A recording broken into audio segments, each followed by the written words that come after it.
Remind everybody at home, if you got kids in the room, it'd be a good time to send them into their playrooms because things could heat up and they could hear some things that would require therapy down the line. Weekly reported that Brad Pitt wrote love notes to his ex-wife, Jennifer Aniston, when they were married.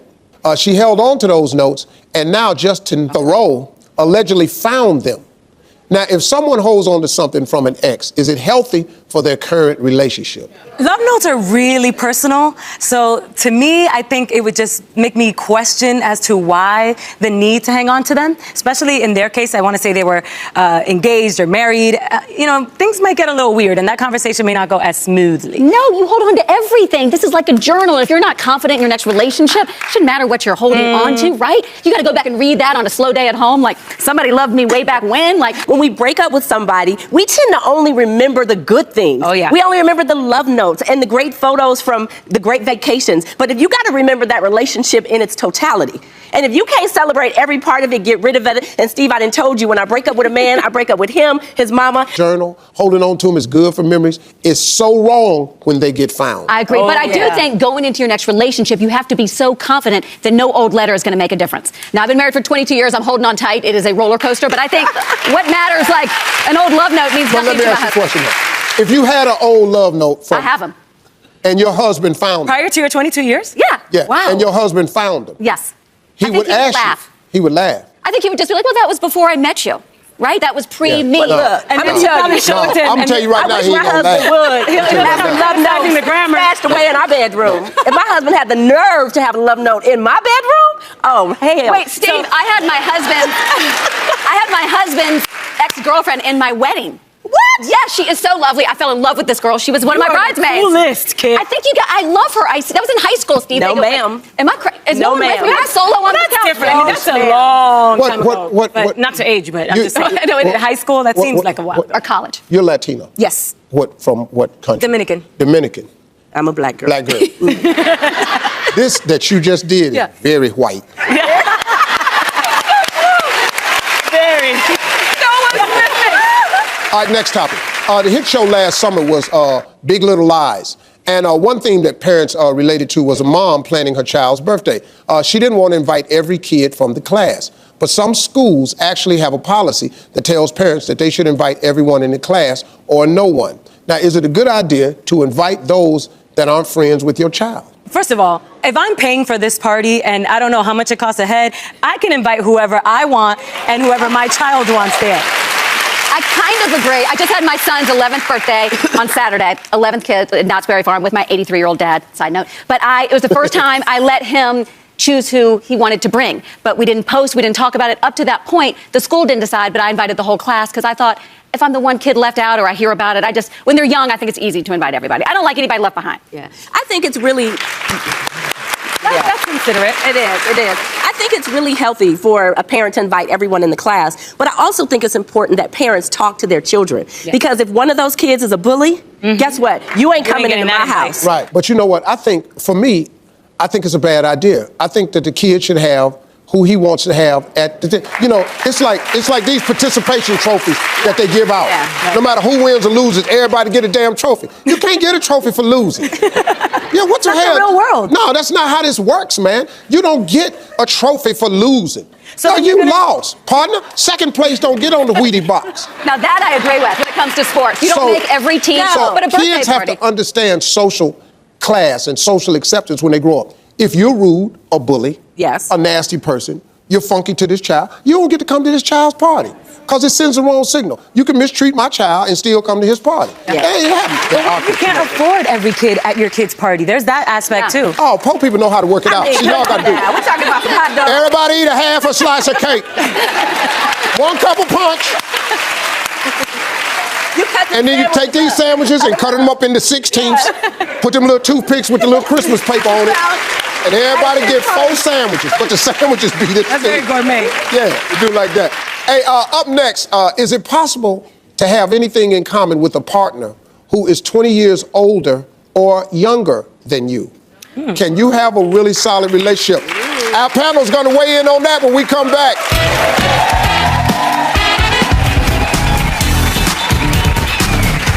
Everybody, we're back with our panel today. Jewel Lisa, Bermudez, Kid Hoover, and Diane Valentine. Let's go right back into it. All right, ladies, this is our next topic. Let's talk about age difference. Naomi Campbell is on the cover of British GQ.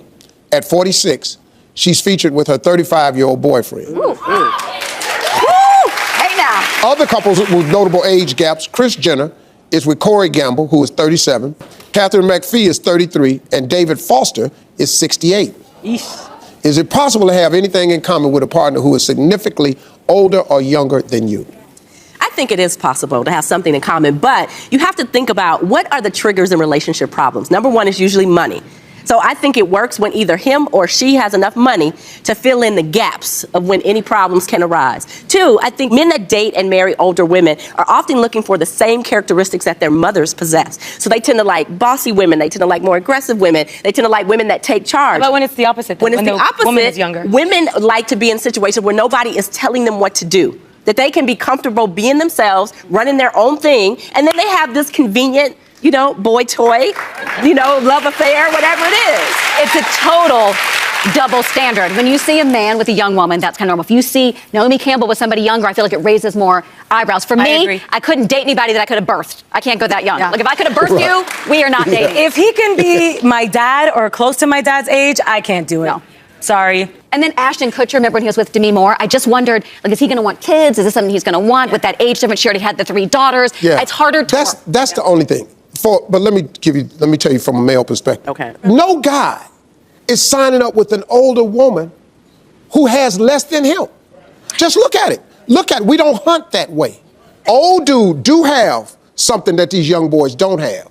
He got a conversation, he got a game, he got knowledge, he got exposure. I like to date older, not as old as almost my dad. He's sitting up and he doing some things with you, got you tripping.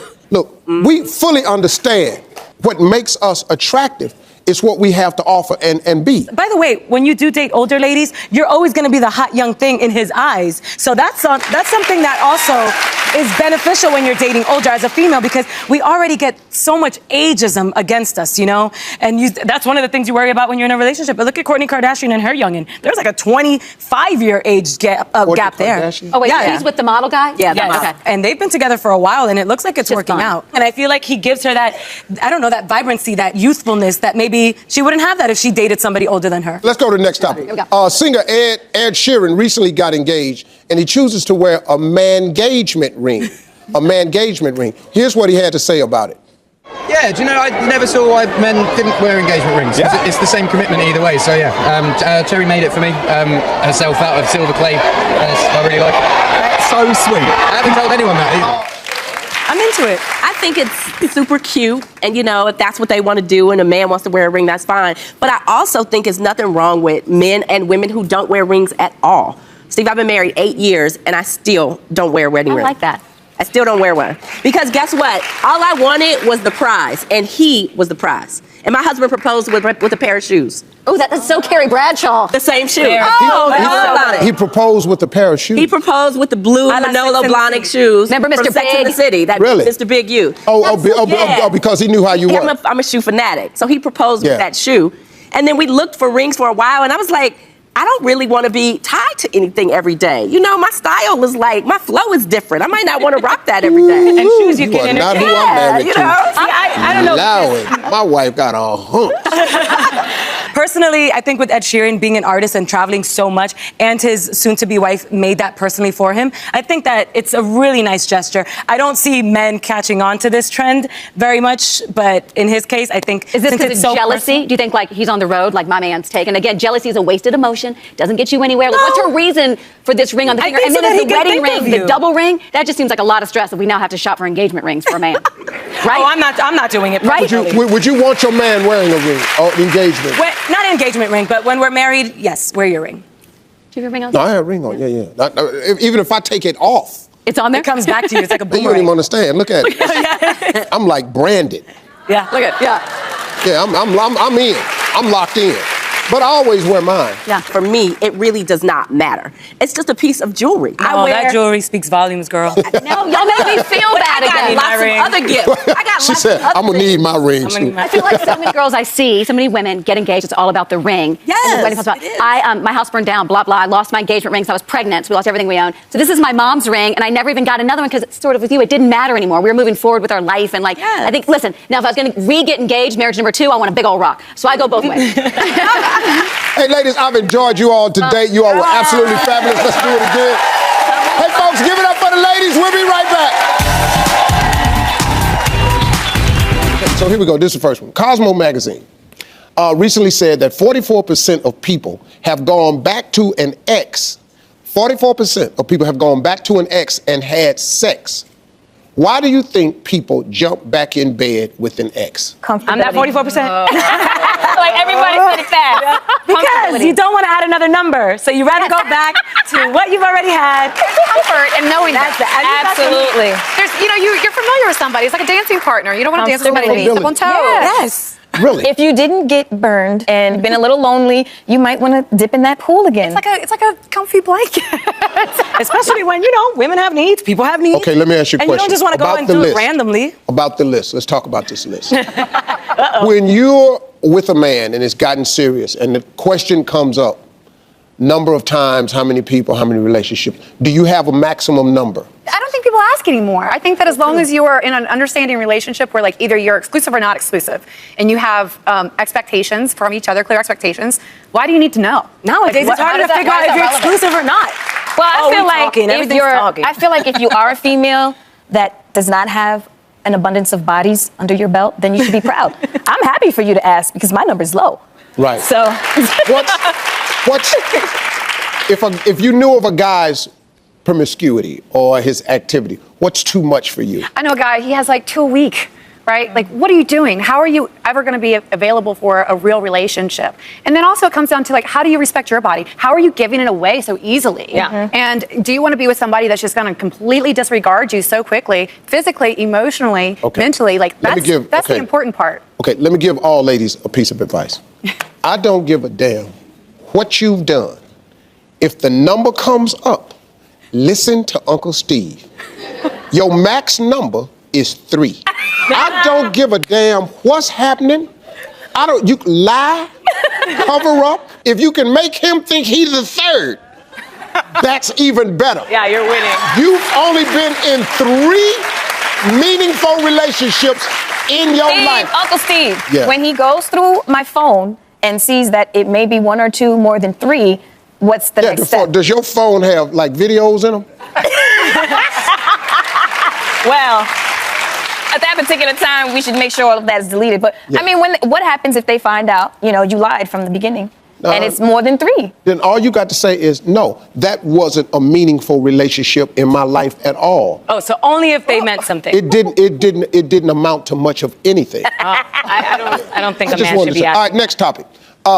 In the last year, we've seen an overwhelming spike of success in African-American films such as Black Panther, Get Out, Girls Trip.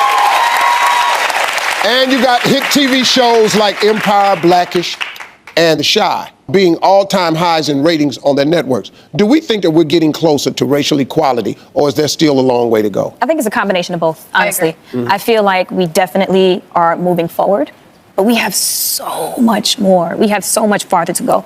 As a female, as a Black female, I just feel like in Hollywood, sometimes it's slim pickings for us. The roles, the characters, what we want to portray. And I feel like sometimes we may have to work a little bit harder. It's just my opinion. Girl, and for Latinas, forget it. We have a whole lot to catch up. Well, I think what's happening right now is that we have a society. We have a society right now that is so media driven. Media is starting to do a really great job of highlighting women and all diversities in a better way. So I think that we are doing the right things now, but we still have much further to go. And I think that we need to rise in humanity. Here's the problem I think we have. I think when it comes to Hollywood, corporate America, and Washington, you have the power brokers of these places who are far more racist than is the fiber of the country. Oh, absolutely. Because I'm telling you, man, movies like these movies and TV shows, it took a long time to just get them on it. It used to be when you put a black show on TV, you had to have a white counterpart in there somewhere. I'll give you an example. Will Smith was told that black romantic comedies never work. And then he did Hitch. And then Hitch went through the roof. Yeah. And he sat up there and said, no, you don't know what you're talking And he had a about. Latina love interest.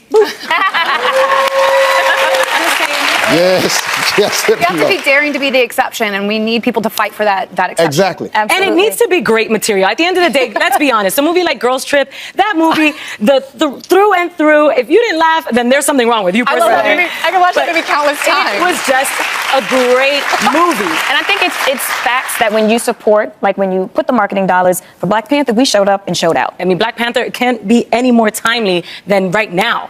And done in a cool way, not done in a preachy, cheesy way. It was done so perfect. Yeah, really, really good. Yeah.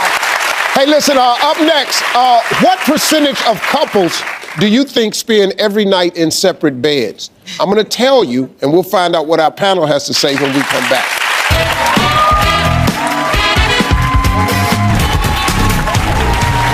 All right, everybody. Listen, we're back talking relationships, sex, and current events with my panel of the day, Ashanti, Christmas Abbott, and Julissa Bermudez. Next topic. A National Sleep Foundation survey, this is crazy to me.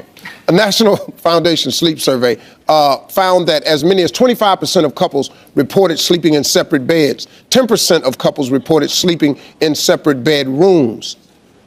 Is sleeping separately a relationship killer? I happen to think there's a couple that I know, they've been together for more than 25 years, and they have been sleeping separate for a very long time. Yeah. He happens to snore like a lawnmower, and I feel like them sleeping separate is what saved their relationship. Wow. But see, there's a reason for that. Yeah. Because he couldn't figure out how to correct that snoring. Yes. I'm a very affectionate person, and I just feel that relationships grow with intimacy. And I'm not just talking about physical intimacy. I'm talking about spending time with each other in the same room. And when you spend time with someone, even if you don't have an interest in them, you grow to appreciate them and you have a connection with them. And that's intimacy, right? That's part of intimacy. And when you sleep in another room with somebody, or sleep in a separate bed or a room, you take a big part of that component out. I just think that it is a slow death for a relationship. No, girl. I will give you all the affectionate at breakfast, boo, because I need my sleep.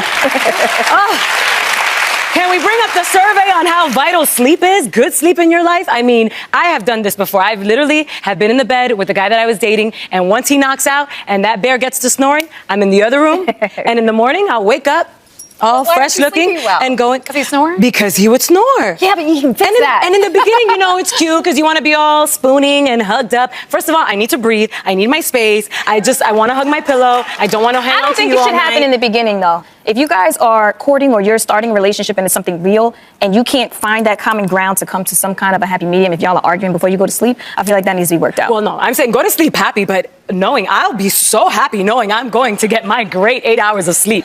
I don't know. I don't see how, if the guy sleeps in a separate bed or a separate room, here's the problem that's going to be happening. Every time he comes and crawls in your bed, you know what he wants. Now, you are killing the sneak attack approach. You are killing I ease up on it. Sometimes I just ease up on it. The nudge. You don't even really know I'm bringing it, but we in here spooning, and I'm in that close. Do you snore? Yeah. She taps me and wake me up. Okay. Steve, turn over. And I turn over. But eventually though, I'm gonna let her have it again. The creep up. Yeah. Sometimes I'm gonna let her have it. And I know I'm gonna let her have it. All right, listen to the next topic. The CEO of Amazon is donating $33 million to a grant to help dreamers in the USA. Now, it will give 1,000 undocumented immigrant graduates the chance to go to college who would never have had the chance otherwise, okay? Now, would you be where you are today if it weren't for someone else's generosity? Would you be where you are? Absolutely not. Yes. No. That'd be exactly where I am. Everything that I have in my life, I earned and I worked for it. And I don't know if my life would have changed if I had somebody believe in me and give me that opportunity. I don't know if I would have just thrown it out the window and said, so what? Or if I would have taken it seriously and ran with it. But I want to see some sort of accountability on this. I mean, I didn't get $33 million, but Right. the generosity of my parents, the sacrificing 3 jobs and not being with the family and going to auditions and leaving school early and, things like that. I feel like had I not had that and the generosity of just a team nurturing me, I would definitely not be here. Yeah.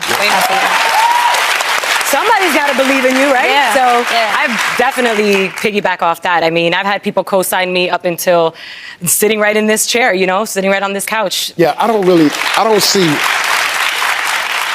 if it had not been for certain people giving me breaks, reaching down and giving me a hand up, shelling me out. I mean, from dudes that gave me the $200 to buy my headshots at comedy clubs. The dude that bought my outfit, the first time I opened for a group was Frankie Beverly and Mays. He bought me a $250 outfit, or else I was gonna walk out there in my regular clothes. Right. That gave me another little jump. So sweet. Hey, ladies, I want to thank you all for being here today. You were terrific today. Thanks for sharing everything. Hey, folks, we'll be right back.